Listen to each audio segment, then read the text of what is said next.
Hello friends, welcome back to my 75 days Mehndi challenge. Day 6 is here and today's designed to be super special. So keep watching. So today's we are learning a basic belts जे प्रत्येक मेहंदीमध्ये use केलं जातात. तर पहिला belt आहे. हा belt प्रत्येक मेहंदीमध्ये use केला जातो. इंडियन, ब्राइडल प्रत्येक मेहंदीमध्ये आणि हा सगळ्यात बेसिक बेल्ट आहे आणि खूप सोपा बेल्ट आहे. पहिल्यांदा तुम्ही थिन लाईन काढून घ्या, त्यानंतर स्केलअप आणि स्केलअप झाल्यानंतर त्याच्यापेक्षा थोडेसे मोठे पेटल्स काढा. पेटल्स काढून झाल्यानंतर एक छोटीशी लाईन आखून घ्या अगदी स्ट्रेट आणि ती लाईन आखून झाल्यानंतर जो काही स्पेस राहिला आहे तो स्पेस तुम्ही फिल करा आणि झाला तुमचा बेल्ट. अगदी सोपा आहे. आणि बेल्ट कंप्लीट झाल्यानंतर पुन्हा एक लाईन आखून खाली स्केलअप काढायला विसरू नका. स्केलअप काढल्याने त्या बेल्टला एक पूर्ण लुक येतो आणि हा बेल्ट सर्वात सोपा आहे आणि सगळ्यात महत्त्वाचं म्हणजे लक्षात राहण्यासारखं आहे. आणि जेवढं तुम्ही नाजूक काम करण्याचा प्रयत्न कराल तेवढीच तुमची डिझाईन अगदी खुलून दिसणार आहे. त्यामुळे नाजूक काम करायला सुरुवात करा. आता आपण दुसरा बेल्ट बघूयात. जसं आपण पहिला बेल्ट काढला तसंच आपल्याला दुसरा बेल्ट काढायचा आहे.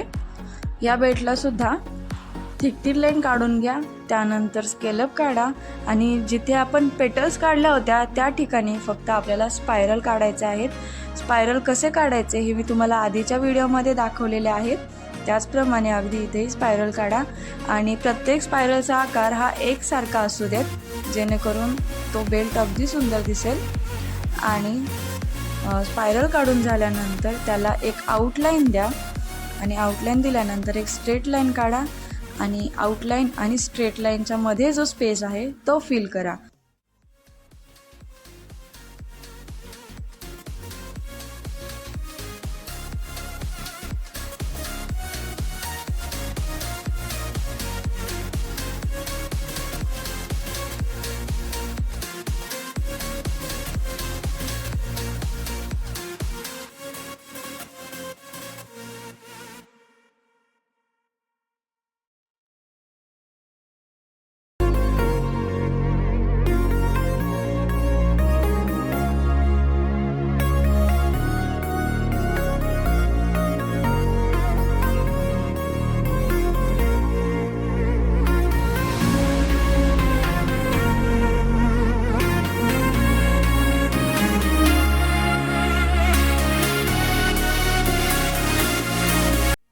आता आपण तिसरा बेल्ट बघूयात.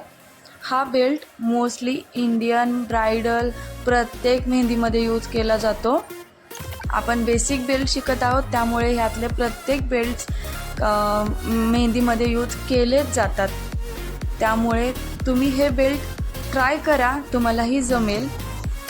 आणि तुम्ही ऑब्झर्व करा प्रत्येक डिझाईन, प्रत्येक आकार, जेणेकरून तो आकार, ती डिझाईन परत कुठे ट्राय करता येईल याची तुम्हाला थोडीशी आयडिया येईल. तर या बेल्टला वरच्या साईडला आणि खालच्या साईडला दोन्ही साईडला स्केलअप्स आहेत आणि मध्ये थोडीशी स्पेस सोडून जी काही डिझाईन आहे ती मी तुम्हाला सांगते. तर मध्ये अगदी छोट्या छोट्या लाईन्स आखल्या आहेत. तुम्ही बघताय मी कशा लाईन आखत आहेत. दोन्ही साईडने, वरच्या साईडने आणि खालच्या साईडने छोट्या छोट्या लाईन्स आखा जेणेकरून एक झिगझॅग पॅटर्न तयार होईल. या बेल्टला एक लाईट आणि डार्क काम असं आहे त्यामुळे तो बेल्ट खूप सुंदर दिसतो. आणि या बेल्टचा तुम्ही फायनल लुक बघा. म्हणूनच हा माझा पर्सनली खूप फेवरेट आहे, कारण खूप सोपा आणि लक्षात राहण्यासारखा आहे हा बेल्ट.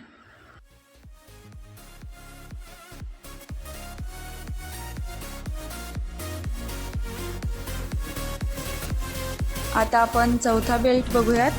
या बेल्टमध्ये सुद्धा थिन लाईन्स आहेत आणि थिन लाईन्स झाल्यानंतर आपल्याला एक बॉक्स क्रिएट करायचा आहे. जसं मी करते आहे. डबल लाईन्स आखून घ्या मध्ये मध्ये आणि त्यानंतर जो काही स्पेस राहिलेला आहे तो फिल करा. आणि तुम्ही जो पार्ट फिल करणार आहात तो पार्ट अगदी एकसारखा सेम आला पाहिजे जेणेकरून ती डिझाईन अगदी सेम दिसेल. हा बेल्ट जरासा डार्क आहे तर तुम्ही हा बेल्ट लाईट कामामध्ये जास्त यूज करू शकता. प्रत्येक बेल्टसाठी थिक थिन लाईन आणि स्केलअप हे खूप इम्पॉर्टंट आहेत, कारण थिक थिन लाईन आणि स्केलअपशिवाय बेल्ट कंप्लीट होऊच शकत नाही. त्यामुळे तुमच्या लाईन्स क्लिअर करा, त्यानंतर स्केलअप अगदी व्यवस्थित करा. जर ह्या गोष्टी जर तुमच्या क्लिअर झाल्या तरच तुमचे बेल्ट अगदी उठून दिसतील आणि खूप सुंदर दिसेल, तुमच्या कामाला फिनिशिंग येईल.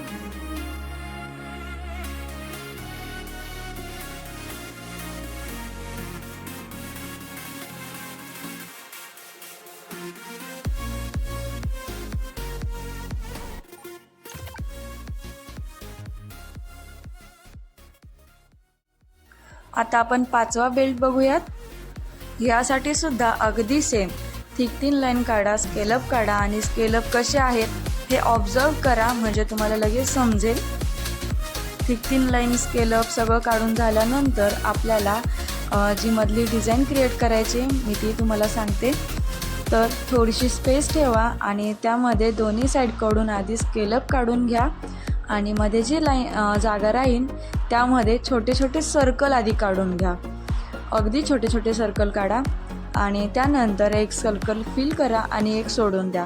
असंच कंटिन्यू करा आणि हे कंप्लीट झाल्यानंतर हा बेल्टसुद्धा खूप सुंदर दिसतोय. कंप्लीट झाल्यानंतर तुम्ही त्या बेल्टचा लुक बघा.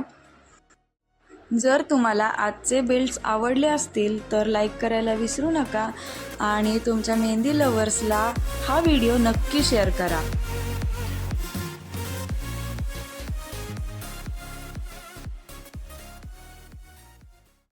त्यानंतर आता आपण 6वा बेल्ट बघूयात. या बेल्टमध्ये थोडंसं लाईट काम आहे. चला तर मग सुरुवात करूयात. पहिल्यांदा थिक थिन लाईन काढा, त्यानंतर एक बोटाचं अंतर ठेवा जेणेकरून आपल्याला त्यामध्ये डिझाईन काढता येईल. ही डिझाईन काढण्यासाठी आधी स्ट्रेट उभ्या लाईन्स काढून घ्या. एक समान अंतर ठेवा जेणेकरून तुमचे डॉट त्याच्यात परफेक्ट बसतील. उभ्या लाईन्स काढून झाल्यानंतर आता आपण डॉट देऊयात. एकसारखे डॉट द्या. प्रत्येक डॉट हा सेपरेट दिसेल. सो मी काढते त्याप्रमाणे तुम्ही काढा, म्हणजे तुम्हाला समजेल की डॉट कशा प्रकारे द्यायचे आहेत.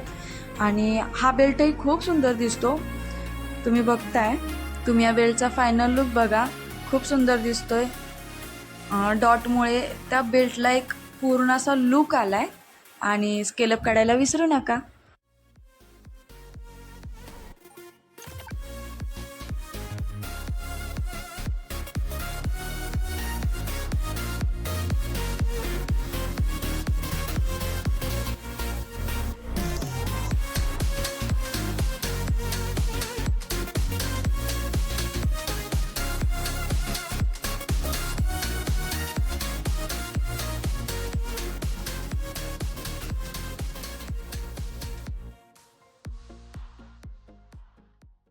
आता आपण 7वा बेल्ट बघूयात. हा बेल्ट पण खूप सोपा आहे, पण दिसायलाही खूप अट्रॅक्टिव्ह दिसतो.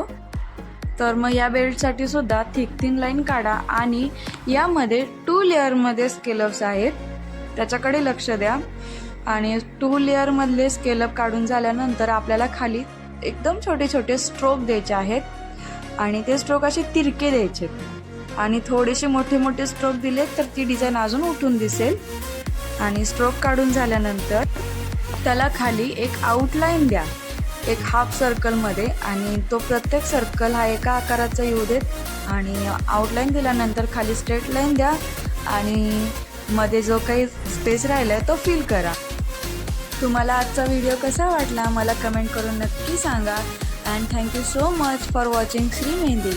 Keep practising, keep creating, and I will see you in the next beautiful design.